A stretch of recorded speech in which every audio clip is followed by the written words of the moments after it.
As always, nothing you hear on the Stripped Pod should be a substitute for personalised professional medical advice. Please always consult your clinician or other medical professional before making any changes to your diet, dosages, or healthcare plan.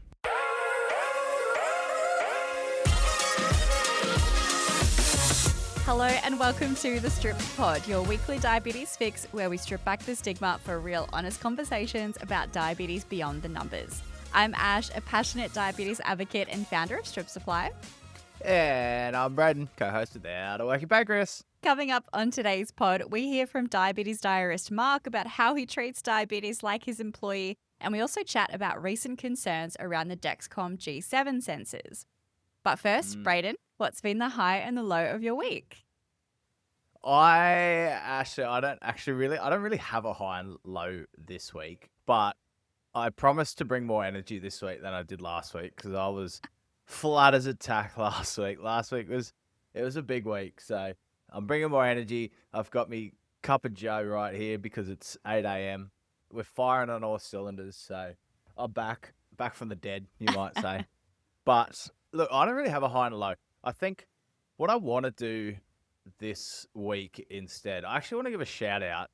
And it's not often I shout out a diabetes company because, like we all know, right? There's just like it's tough out here, right? It's tough. We're doing it tough. But late last year, I think it was late last year. I actually can't remember. But when you sent me that little package of samples of all of the sensor The patches? covers, yeah, Yep. yeah. Was that late last year? Or was that this year? Can you believe it's August? Yeah, let's not talk. We can't talk about it. Yeah.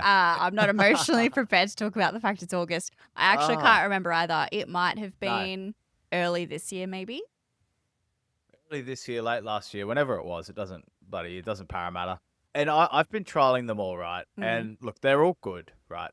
They're all really good patches. So if anyone's thinking of getting a sensor patch, I would highly recommend because, like, let's be honest, the standard ones we get with the sensors are absolute garbage. So I've been trialing them all, and there's one that really stands out for me, and one that I've gone through them all because I used them all in a row because they were so good and I didn't have any issues. And like, you know me, I'm a person who I'm really active, right? So I sweat a lot. My arms are moving a lot at the gym, playing beach volleyball. I get sand in them. I sweat when I'm running. Like, it's all happening on the old arms. And Type Strong, those patches were unbelievable. So I could easily go 7 days without having to change it, right? And that's through everything that I was throwing at them. Those patches were amazing. So I really want to shout out to Type Strong this morning because they've created a product which is actually for people who, like me, who exercise a lot, who are getting down and dirty. Those patches like really hold strong.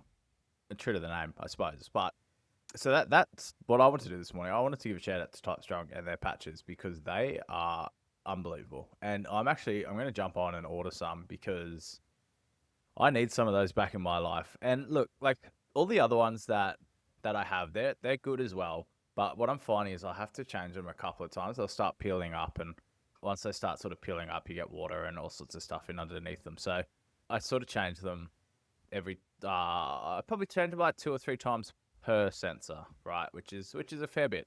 But the Type Strong patches, like, can't fault those bad boys. They're pretty good.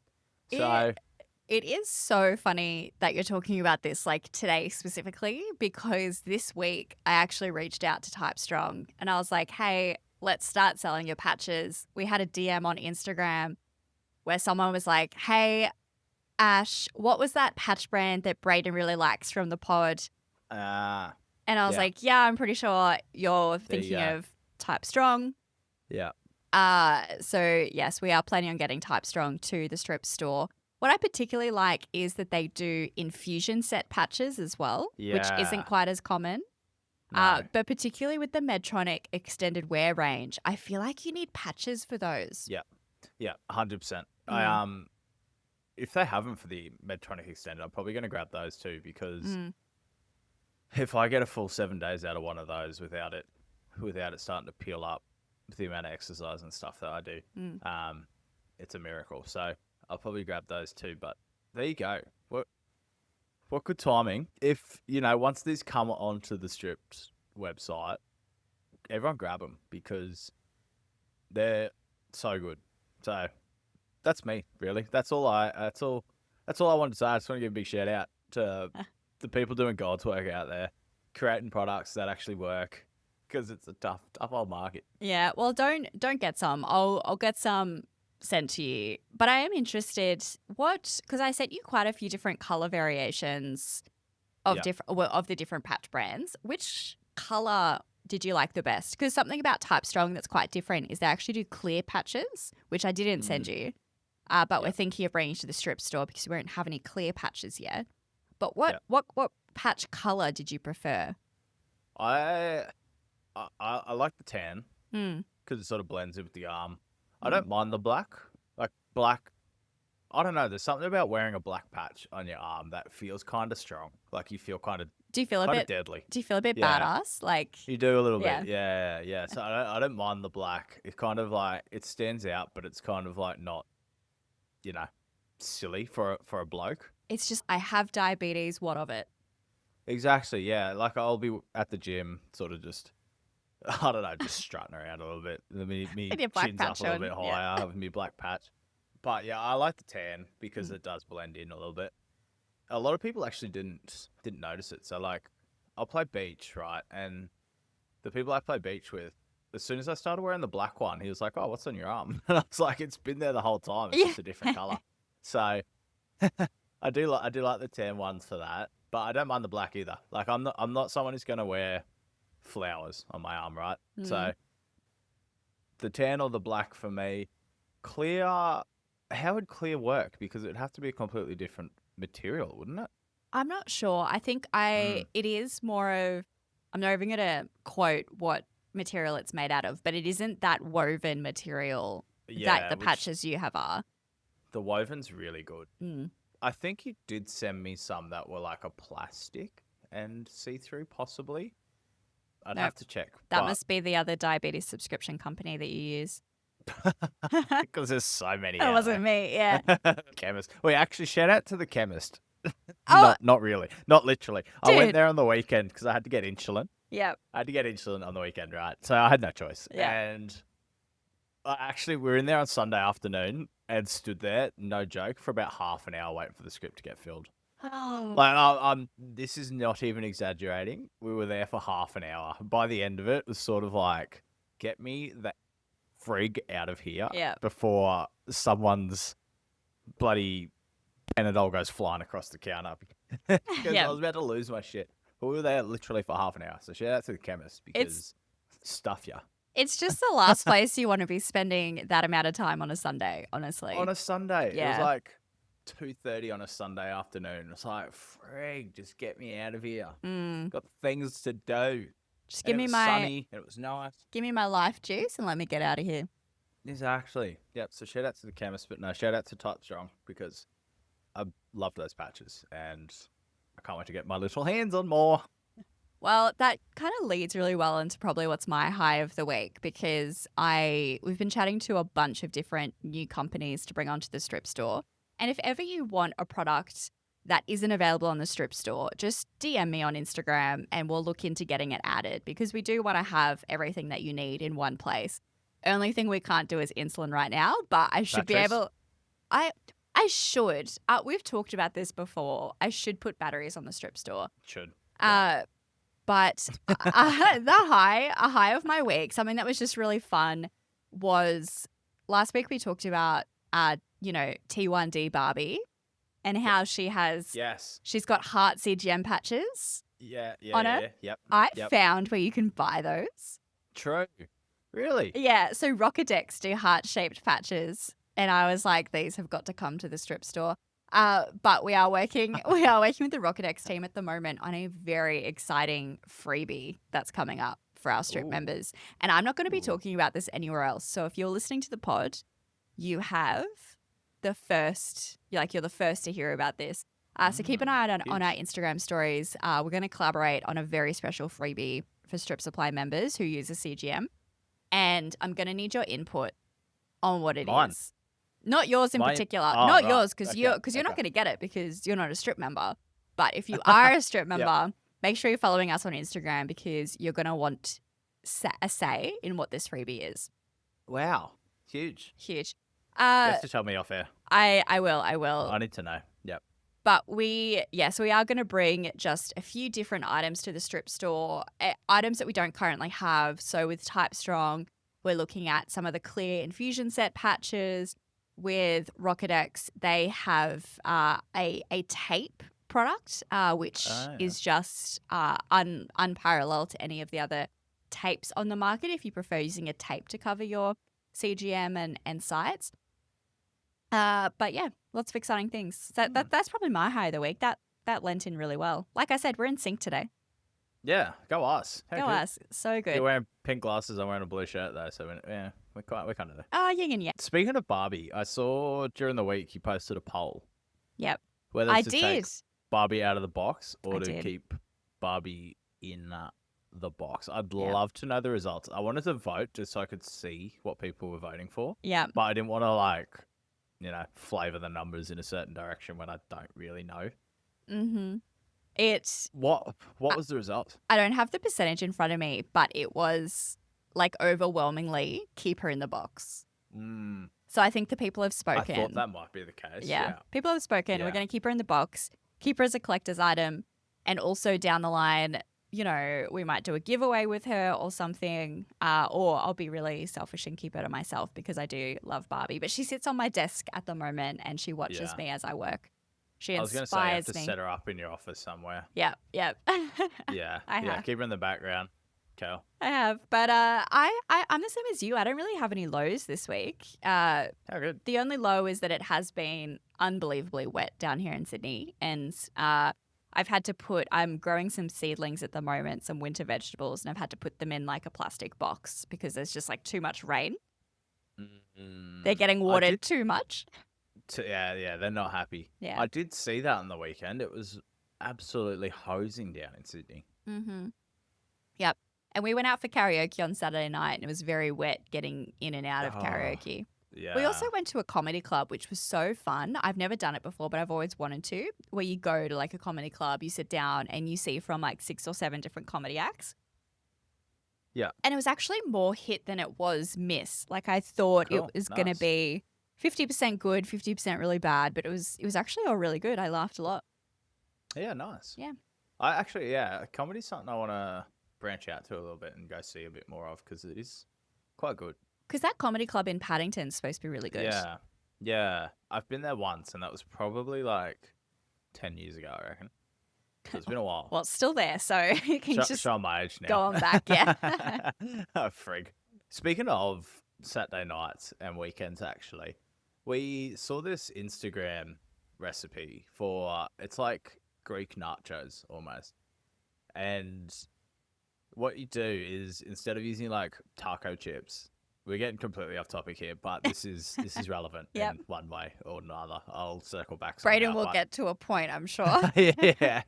What you do is like you layer like pita bread, right? You get pita bread, you cut it into little triangles, so like corn chip sized triangles. Yep. Lay it on a oven tray, just put it in the oven for a little bit so they're like crispy. Mm. And then you put like mince on top with like diced up onion, tomato, cucumber, tzatziki, Mm-hmm. and yeah, like a mince, right?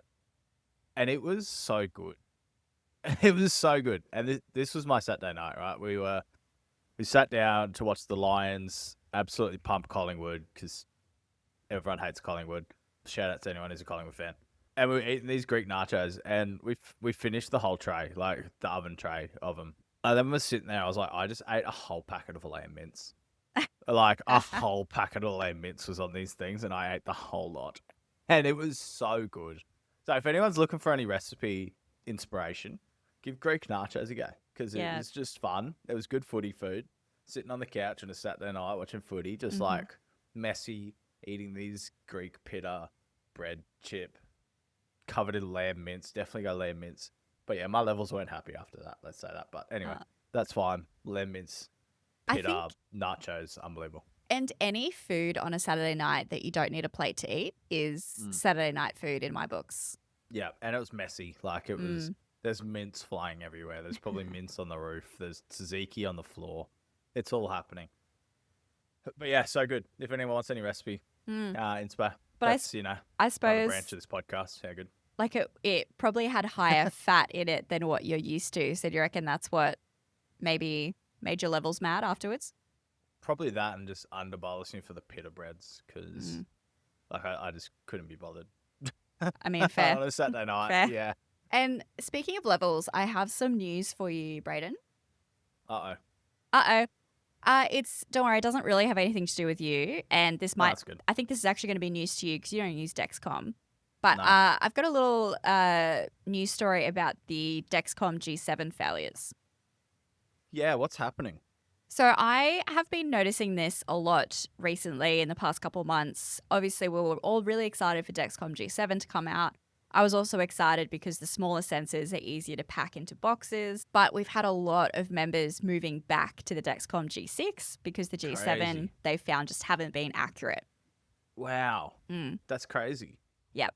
So recent concerns have actually surfaced as well on like a more legitimate level than just me being like, they're not working. They suck.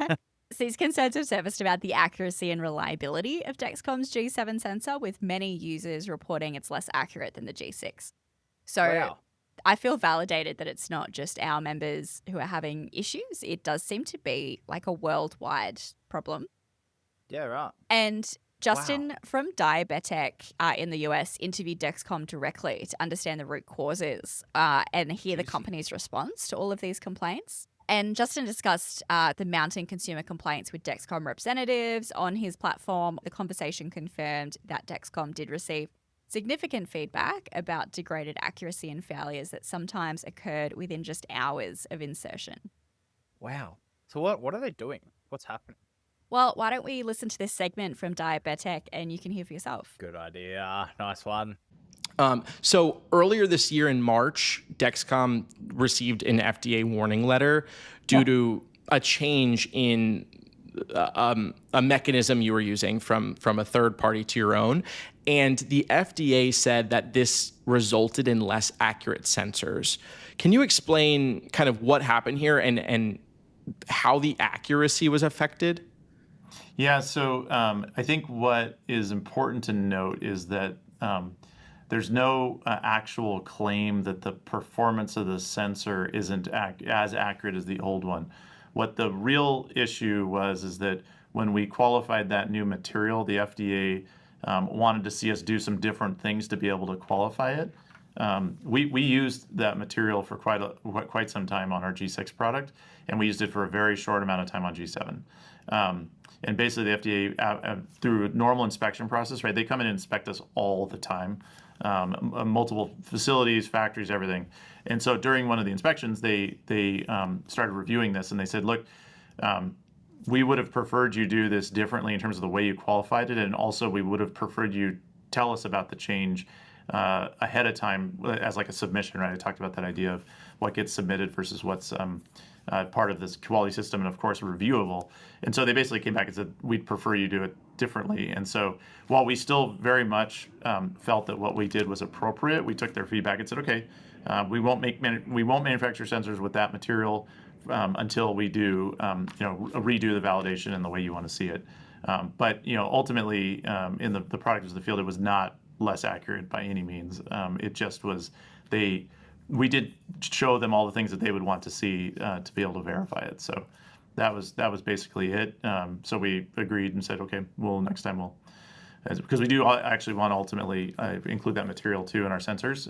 And so we will go back through that process with them. And we're actually already in the process of doing it. Okay, and none of those sensors that were involved in that, they're not in circulation at all, right, anymore? Or at least you're not putting those... Yeah, we're not manufacturing with it anymore, but there's nothing wrong with those sensors. Yeah, okay. It was more of just that we, moving forward, we'll do a submission to get that material in there. So the FDA, or the Food and Drug Administration, that they reference there, is That was my a first question. is a federal What's an agency. FDA? It's a federal agency in the United States responsible for protecting and promoting public health through the regulation and supervision of things like medical devices.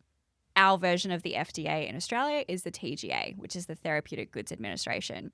So it's the department where if you want to bring anything medical or health related to the market, it has to be approved by the FDA to be able to sell it. Yep. If that makes Okay. sense. That does. Yep. And something I tried to research this extensively. It's not clear if these sensors that they're talking about that have been recalled in the US were actually ever made it to Australia. So I haven't been able to find out that information. What's interesting is they're saying that the accuracy of these sensors was not at all affected by these changes that they made, but that's just not in line with what we're hearing from consumers who are actually using these sensors in the market. Yeah. So like they're obviously denying, right, that there's any issues with accuracy with the sensors. Is Yeah, that's that's what we're pretty taking much from that? that's pretty much what I listened to the whole interview, and yeah, he said there isn't any problems with the accuracy of the G7. What could have happened is that the lifetime of the sensors that had been recalled could potentially be shorter. He was using a lot of these coulds, maybe, Yeah. potentially. So Yeah. in March this year, what they're referring to in that snippet is the FDA issued a warning letter to Dexcom, highlighting a quality control issue involved in unauthorized changes to a chemical coating that's used in the resistance layer of both the G6 and the G7 sensors.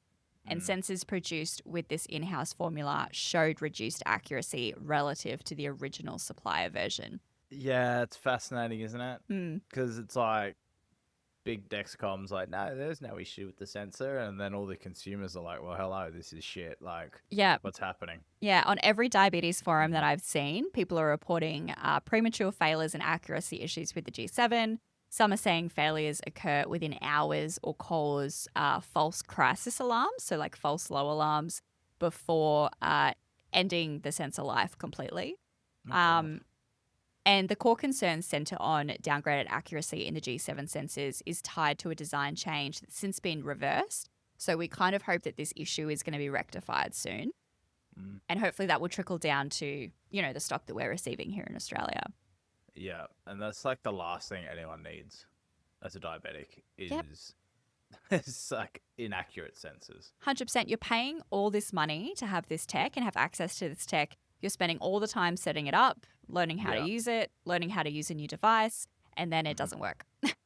Yeah, and then like it's also just it literally controls almost your life. These sensors, right? Like because they take so much weight and pressure off your diabetes management and tell you exactly what's happening with your levels, which are obviously so important to someone who's a diabetic. So for these to not be accurate would be so annoying. Mm-hmm.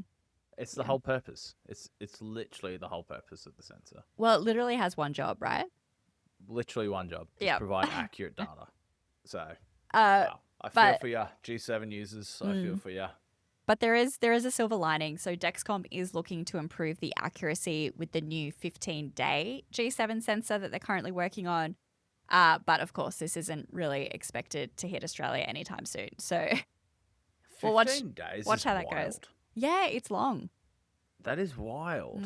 So that's the Freestyle Libre sensors last 14 to 15 days. Really? Yeah. I did not know this existed. Oh, well, there you go. 14 days. 14 days. Because the Guardians, they last 7. 7 days Yeah. on a good week. Yeah, on a good week, yeah.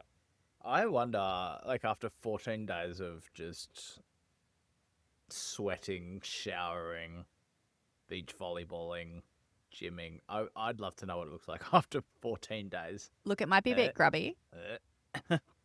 Oh, Wow. 14 days. Yeah, there you go. yeah, but Didn't know that. that's your news update. Cool. Let's hope Dexcom sort their stuff out because that is frustrating for Dexcom users, especially with the G7. It was so much anticipated product. There was so much anticipation around the release of the G7. Like it was so hard for you to get your hands on it to even ship it out, and now it's just drama after drama. The poor old G7. So Yeah. Hopefully they can sort that out, and thinking of all you G7 users because that's frustrating as. Hopefully. Brayden, it's your favourite segment. Oh, I bloody love a good TikTok trend. Love a good TikTok I trend. love it. Oh, TikToky. What trending content are we doing today? We've got things no one has ever said as a type 1 diabetic. Oh. Ever. Give it to me. We'll kick it off here. Diabetes is so affordable. So affordable. I feel like I can afford it. We didn't need to do a whole episode about the cost of staying alive recently at all because it's so No. affordable. It's so affordable. Went to the chemist on the weekend to get insulin and God, it was so affordable. So affordable. They basically gave it to you for free. Pretty much, yeah. They should have after I waited friggin' 30 minutes anyway. I love when strangers give me medical advice. I bloody love it. The best. Thanks. Shout out to you, Susan. That's unbelievable. My blood sugars are so stable, it's like I don't even have diabetes. Particularly when you eat Greek nachos, right? Greek nachos, they do nothing to me diabetes. Nothing. I just had a coffee, an apple, and a muffin, and my level's 11.4. So, she's stable. Basically don't have diabetes. So I don't have it. Nah. I only needed one bag for my weekend away. I'm pretty sure when I go overseas, half of my bag is diabetes consumables. I think a lot of people actually have like a separate, this is my Yeah. diabetes suitcase. Yeah. Actually, no. But no, you only need one bag, so that's easy. God, I wish my alarms were louder. On the same vein, I wish my pump would vibrate more. I bloody love when it vibrates. Oh, yeah? Yeah, love it. Just tell me what's going on. I love it. This is 100% sarcasm, isn't it? Yep. Yep. 100%. Oh, this one's got me all over it. I definitely remembered to pack my insulin and backup pump this time. Oh, definitely. Particularly on that Yeah. trip to Singapore. Yeah, well, I packed it. I just packed it in the wrong spot. Yeah, that's true. That's true. That's not your fault. No. That's insulin's fault. CGMs never fall off. I just love how secure they are in this Australian humidity. Yeah, you don't talk about that every week at all. Good old Australian humidity just really looks after my sensor. I It's- love it. I actually think the sensors were made for Australian humidity. I think so too, because they work so well. So well. So well in an Australian summer, in a good old Australian summer. I love explaining to airport security that I'm not carrying drugs or a bomb. I thought you'd like that one. The good old insulin fridge bomb. Yeah. What a saga. My CGM site's really comfy. Yeah. Yeah. It's not peeling at all. It's not uncomfortable at No. all. No. No. It actually never hurts. No, never. Never hurts, and never it's so- bleeds. So easy to insert. Like, it never hurts going into my arm. So good. So good. So good. It's so fun guessing how many carbs are in this mystery meal. Mystery Mystery pita Greek meal. nachos. Yeah. Look, you can't tell me that if you go to the movies and if you order yourself a big old bucket of popcorn, you can't tell me you know exactly how many carbs are in that. You just can't. Particularly because can't tell me. there is no end to the extreme size popcorn bowl. No, yeah. Like, if you're talking the big boy, like, you're Yeah. getting the big dog. Mm. Tell me how many carbs are in that. Someone will be in the comments like, it's 100, you idiot. Anyway. Oh my God, this was me yesterday. I feel so energized after a hypo. It just really So lifts you up. I actually don't know why you need coffee. Wow. Mm. No, just have a hypo. Just have a. Please Have don't a do hypo. that. Be a Just- man. This is not I had medical one advice. yesterday. I actually had one yesterday, and I was at work and I ate 2 cookies because someone from work brought in these like homemade cookies. Mm. I had 2 of these cookies and flipped. My level went to like 17, and I felt so sick because I was just like, well, just from the cookie itself, like I just felt sick from eating 2 of those big, thick, buttery goodnesses. Mm-hmm. But my level went from like 3 to 17, and I could have fallen asleep. Like, I actually could have fallen asleep at my desk. Oh, gee. Rough day. Rough Tuesday. That was rough. Anyway, those are things that no one's ever said as a type 1 diabetic, and you bloody well will never hear any of those from my mouth, and we all know that. So Absolutely not. if you didn't pick up on all the sarcasm through there, 100% sarcastic. yeah. The layer of sarcasm was thick. It was thick. It was laid on there like butter on toast, and count those carbs because it's important. Shout out to toast. Let's dive into today's episode. Hi, my name is Mark Newman. I'm 31 and I live in Melbourne, but originally from Brisbane. I work for Launch Vic, which is the state government agency for startups, essentially helping make Victoria the best place to start a startup, work for a startup, or invest in a startup. Tell us about your diagnosis journey and your current management style. My diagnosis journey is pretty interesting, kind of falls into two parts. There was the hospital and the surprise. The hospitalization was that pre-diagnosis, probably about 9 months prior, I actually went to the emergency room twice with symptoms which I would now consider pretty classic hyperglycemia. So the shakes, I had really bad stomach cramps, fever, all that kind of stuff. And so the first time this happened, I was taken in the middle of the night to the hospital in the ambulance, and they took my blood, but they lost my blood results, which meant that I never got them back, which is a crazy thing to happen, which then meant when this happened again a few weeks later or a few months later, they then said the blood results didn't come back, but that literally meant they never found the blood results and they neglected to take my blood test again, which is crazy. So for probably 6 to 9 months at least, I went undiagnosed when I had these couple of incidents. So that was the hospitalization, which was kind of crazy. And then the surprise was that I was actually receiving a blood test for another reason later down the track in around November. I was in grade 11, so that was 2010. I got a random blood test and my blood sugars came back at 14, which is actually quite low for a typical diagnosis journey. And in fact, the doctors asked me, did you just drink a big bottle of Coke before this blood test? Which I said no. So then they took me in for observation, and as it was, I had type 1 diabetes. And the reason why I think that I didn't get diagnosed earlier or presented with some of those other results is that I was in really intense rugby training at the time. And so if you think about the classic symptoms of diabetes, one being weight loss, I was actively trying to gain weight, trying to build on some muscles. So I was eating everything I could, doing all this exercise. And so I was probably keeping in an equilibrium. As soon as I got diagnosed, I gained 5 kilos really quickly. And then the other thing being the amount of exercise that I was doing, I believe was actually keeping my blood sugars at a reasonable level, hence my slightly low blood sugar when diagnosed. The question around my management style, I originally thought of this in more of like a business context. And so I thought of myself as a micromanager for my diabetes. I think if my diabetes was a employee under me, it would get pretty annoyed by how often I'm checking on its work or making sure that it's doing what I think it should be doing. But realistically, my actual management style is using a Dexcom G7 and very recently an Omnipod 5. Previous to that, I've been on multiple daily injections since 2010, so it's only been in the last few weeks that I've made the jump to the pump. So far, so good. Really enjoying the pump experience, especially the Omnipod has been giving me some pretty good results. But yeah, that's what I use right now. And I'm really liking the CGM, even though they can be temperamental at times. I think just the added insight and data and live reaction times that you can make makes it a much better experience than having to prick your finger all the time. Do you have any diabetes hacks or diabetes habits that you're especially proud of? I don't really have too many, but one that I thought of was if my blood sugars are starting to trend a little bit high, I typically try to take my dog for a walk to lower my blood sugar, because for me, walking, kind of passive to slow walking, is one of the most effective things that lowers my blood sugar.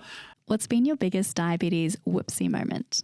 This is more of just a scary situation that happened with my diabetes. I was on a holiday in Japan and we were skiing. It was really awful conditions, like snowstorm type conditions, and I was skiing by myself. Accidentally found myself on a ungroomed black run, which even for my level would be a bit scary. So I was going down and this was super tough and I kept literally falling over every few meters. And so I was thinking, all right, I've just got to get myself down this mountain. But about halfway down, I could really feel my blood sugars rapidly dropping. So I didn't even get my glucometer out to test. And I think I must have been in a bit of a state mentally as well, because I couldn't even process to try and get jelly beans out. It was really cold as well, so I wasn't even sure if I would have the capacity to eat the jelly beans. And so, yeah, there was literally no one going past me on this run either. I was completely by myself, going down this mountain, feeling my blood sugars drop, thinking if I don't get myself down, I could get covered in snow, pass out and die here. So I managed to get down just about, kind of crashed through the doors of the cafe at the bottom, ordered a huge bowl of chips and some soft drink, and yeah, survived to tell the tale, thankfully. What's something you wish you knew when you were diagnosed? Probably coming back to my earlier answer around the dog walking, the effect of walking on my blood sugars, particularly I find when I go to the shops or walking around a shopping centre, I find that my blood sugars really do tend to crash or really struggle to stay up when I'm walking around the shops. And because it's not a real strenuous piece of exercise, for such a long time I ignored it as a factor in my blood sugar management. And I can't tell you the number of times that I was sitting in Indooroopilly Shopping Centre, for any of you Brisbane folk, the number of times I was sitting in my mum's Hyundai Getz, just watching my glucometer tell me that my blood sugars were too low to drive, and sitting there for 30 to 40 minutes, often just trying to get my blood sugars up so that I could drive home. That was a real frustrating moment for me, often in my diabetes journey. So yeah, that's something I wish I knew and something I'd started to take action on earlier in my diagnosis journey. What do you think is the hardest part about living with diabetes, or what's an area of diabetes that you find you struggle with the most? For me, the hardest part of having diabetes is probably the constant thinking. I know that a lot of people will talk about this, but there is just a load that is on you all the time from being diabetic. And this kind of means you can't relax in a lot of ways. It really is a tough situation to just let go and not think about anything. I particularly find this in activities like yoga, which I've tried a few times over the years, where as much as I want to zen out or relax, it's really hard not to be thinking, oh my God, is my blood sugar going low, or is it going high, or what's happening? So yeah, I find that's probably the hardest part of diabetes. And on the flip side, what's something that diabetes has brought you in your life? What's one thing you've learned from having diabetes? I've got probably a fun answer and a serious answer. The fun answer is something that, especially when I was younger, I used to call the D card, which was essentially a card I could metaphorically pull out at any time with my diabetes and use it as an excuse to get out of things, bring food into places I wasn't meant to. Yeah, it really is a good kind of coverall excuse. The one benefit of people not really understanding diabetes is I could just say, oh, no, I can't do this because of my diabetes. And most people would just accept that. So yeah, that's been the fun thing that I think having diabetes has brought me in life. The serious answer is a sense of resilience. This disease really does put you through the ringer every day. And so having to get back up and kind of live life every day with it really has given me a greater sense of resilience and yeah, pushes me to keep doing what I need to do and think that, okay, well, things could be worse. And what's one piece of advice, a thought, or an insight you would tell someone who's been newly diagnosed with diabetes? One piece of advice, coming back to that resilience piece, is actually around, it's from my diagnosis, but the piece of advice is to take diabetes seriously, but also understand that things could be worse. This all stems from when I was first diagnosed. I came into the hospital and I was in a hospital room with two other people. One was a girl, both they were similar my age. So I was about 16 at the time. So everyone was a teenager in this room. So in the room, there was one girl with diabetes and one guy with cystic fibrosis. The girl with diabetes was really struggling with her management of diabetes, and she'd been in the hospital a lot, but she was also really neglectful of her diabetes and didn't take it seriously, and that was causing a lot of emotional trauma for her and her family. And I was getting to see that firsthand when I was only sort of 2 days into my diabetes diagnosis, so that was pretty scary. And then on the other hand, the guy in the room who had cystic fibrosis, he was exceptionally positive. He was coming into the hospital 1 week of every month, and yet he still had such a positive outlook on life, such a really friendly guy, and really just, I don't know, I got on with him quite well. And so I had this dichotomy of almost like a devil and angel situation. That's how I really had it metaphorically in my head, is that on one hand, you could take this diagnosis and really reject it and not take it seriously. It could really affect you. It could hurt you and your family and everything like that. Or you could take this diagnosis and cop it on the chin, keep going, do whatever you can do to live life to the most that you could and the most full that you could. And so, yeah, that was the advice or kind of situation that I put myself in, or gave myself that own advice, was, look, here's this guy with something that I think is much more serious and much more scary, and he's dealing with it in this way. And here's someone who's going through the same thing as I am and dealing with it in not the best way. So how can I take things from both of those and go forward and live my life in the best way possible? And that's something that's really stuck with me all the way since, and ever since, with my diabetes, is, look, you need to take this seriously, and you don't want to hurt yourself or anyone around you with it, but you also need to understand that life is life, and that as long as you can be happy and reasonably healthy, that things will be okay, is the advice I would give. Oh, I love that. There's actually a lot to unpack there. There's- I love that diabetes diary entry. Oh, Shout out to you, Mark. So I actually love much. that. One of my There's- favorites, actually. There's a lot that happened in there. Like, take it right back to the start and start the diagnosis, which is absolutely wild. Yeah, and The fact that they lost his blood and just never found it. I wonder where it is. Yeah. I wonder where if did it- someone... Where'd you come from? Where'd you go? Where did it go? I wonder if someone got like a mistaken diabetes diagnosis because they mixed up his blood with someone else. That would be a shock to the system. Some poor old person's running around like injecting themselves, and it's like, what's happening? Why am I doing this? They're But like an absolute niche diabetes case because their pancreas is working. They're good. But it just goes to show how much the body can really conceal when something is going wrong. And just luck of the draw, Mark just happened to be in intense rugby training, and the symptoms of diabetes were kind of not super front of mind. Such an interesting diagnosis story. So crazy. Hmm. Like in there for another reason, getting a blood test for another reason. So lucky as well. Boom, you have diabetes. Yeah. Hopefully that didn't- Congratulations. Woo. You won the diabetes Wild. lottery. Yeah. Um, Yay. But thinking about your diabetes as your employee is absolute Yeah. genius, and I love it. Yeah. I reckon up until not long ago, mine would be on a performance plan because it just plays up all the time. Now it's not too bad. It probably feels a little bit neglected, mine. Oh yeah. It's like you don't check in on me often enough, or I need more direction. or like I'm leaving like mangy old infusion sites that extra day just to get the most out of it, and this poor employee's just hanging in there like, let me go. Really stretched thin. So, But I don't think, now that I've heard him explain diabetes management in that way, I don't think I can unhear it. no, I'd actually love to hear from people about their diabetes was an employee, what they'd be saying about them.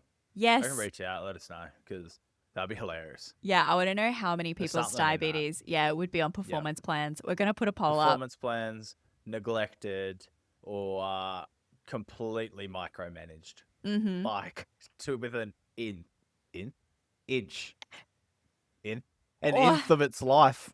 Or one of those employees where you ask them very directly some instructions on what to do next, and it just takes those instructions completely out of context and does something completely different. I feel like that could almost be everyone's diabetes though, too, Yeah. right? Like, hello, I gave you 3 units of insulin. Why am I sitting at 11? It's like, what's happening? you drank a glass of orange juice. I know that we drank the same glass of orange juice yesterday and I gave you this result, but today I'm kind of feeling like giving you this completely Rebellious. different result. Yeah. Yeah, like stuff. Yeah, I can't be bothered today. The hypo on a black diamond Yeah, ungroomed ski run. ungroomed. Yeah, nah. Terrifying. hard pass on that. I mean, I Hard also pass on hate that. when I accidentally find myself on a Black Diamond ski run, but Oh yeah. Same. Mark, hats off to you that you were that good of a skier. Actually impressive, but that's a shocking situation. Would jelly beans be frozen? Like, are you eating clumps of jelly bean? But clearly, like your body was also like, I am terrified of this situation. We can't function. Lucky that Yeah. you obviously were even traveling with jelly beans on the Black Diamond run. Yeah. But that could have gone so many different ways. We're glad that it Yeah. ended with a Coke and a bowl of chips.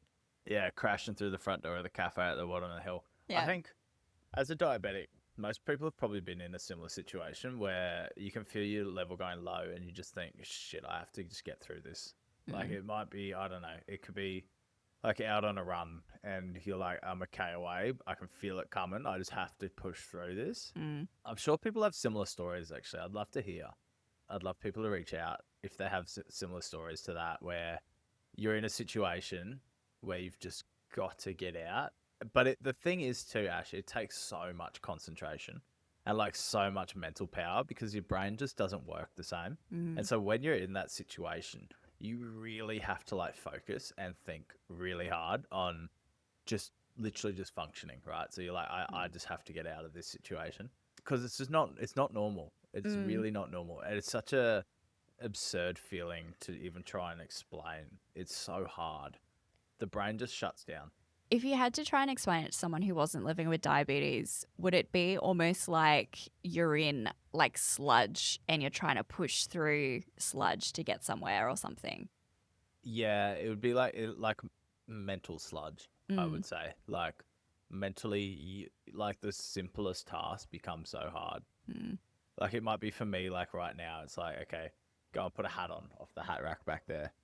But for me to actually give myself the energy to stand up and walk over there would be so hard. And it's one of those things you actually have to physically and like mentally think about doing. So that's like that's why that is such a terrifying situation, because it is just so hard. Like so hard. When your level's low, it's so hard to function. And that just plays into, what he said he thought was the most challenging part. And it was this load that's on you all the time. You can't relax, can't even be in a yoga class when they tell you to just remove everything from your mind. There's a part of you that can never be turned off. No, that's right.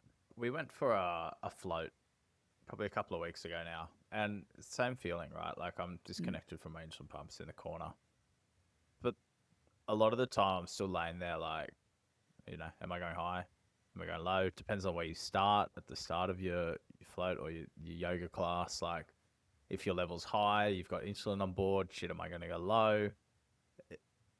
That bagel I ate just before the yoga class, am I going to go high? Like what's happening, So there's always something. And it's that mental load is so challenging. Even when you're supposed to be zen, it's shutting that out, I think is a real tricky thing to do. But I think if you can actually like master that, like just shutting that out every now and again, it's really beneficial. Just being able to say, you know what, stuff it. Like I'll sort it out in half an hour's time and just enjoy this situation that I'm in. Like that, like being able to actually think like that is really tough. But I think if you can, it's super beneficial as a diabetic. I feel like that really plays into what Mark said about his advice would be to other people who've been newly diagnosed, and that devil and angel situation that he found himself in the hospital room, how he had this perspective of diabetes that was almost handed to him of, this is what your life could look like if you don't take this diagnosis seriously and you really feel the weight of it. And then this is the life you could live if you take it in your stride and you understand that, yes, this has happened and it's really crappy, but Could be worse. It could be worse. And how he really learned from other people's experiences to figure out how to live his life in the best way possible. Yeah. Yeah, 100%. I think that's super important. Could always be worse off. I think resilience, like he said, resilience is so important. It's taught him resilience. I don't think there's a diabetic out there who's not resilient, to be honest. I think everyone who's going through something like this, or it could even be, another health issue. The resilience you gain from it is just huge. So Yeah, I find I've met so many people with diabetes over the years, and they are the strongest, the most humble, and the most resilient people that I've met in my entire life, hands down. yeah, Yourself included. could not agree more. Oh, thank you. I have one final point and one question I want to ask you. Have you ever used your D card? I can't think of a time where I have, so I don't think so. And probably the main reason being, I suppose, is that I just don't love like making it known. Mm. If I don't have to, that I'm diabetic. So I don't think I have. Like, I've never used it to get out of anything. If anything, it's stopped me from doing things. Mm. So I don't think so, but I'd love to hear if anyone has, because that could be some really interesting topics of conversation, I think. Yeah, I think so. I'd love to hear what people have done. Because it's always in your back pocket. And so if you have, or if you haven't used your D card, comment on this episode. I want to hear the story about when you've used your D card. Yeah, 100%. Let us know, because I don't have anything for that. I don't think nah. We'll have to rely on the community. Nah. Hit us yeah, up. nah. Let us know. Yeah. Nah. Buddy, nah. Hit us But up. Let us know. let us know. That is all that we've got time for today. As always, this episode was brought to you by Strip Supply, even though Braden shouted out a physical chemist at the beginning of this episode. But if you... That was a very sarcastic shout out too. So much sarcasm in this episode. But if you never want to run out of your supplies again, head to www.strip.supply to order your very first diabetes subscription box. I got to get back to work. Yeah, you do. We better go do some work. We better go We'll do be some back work. in your ears next week. Until then, tell diabetes get pricked.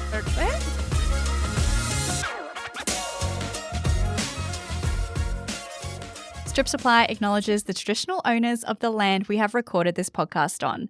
We pay our respects to their elders, past, present, and emerging.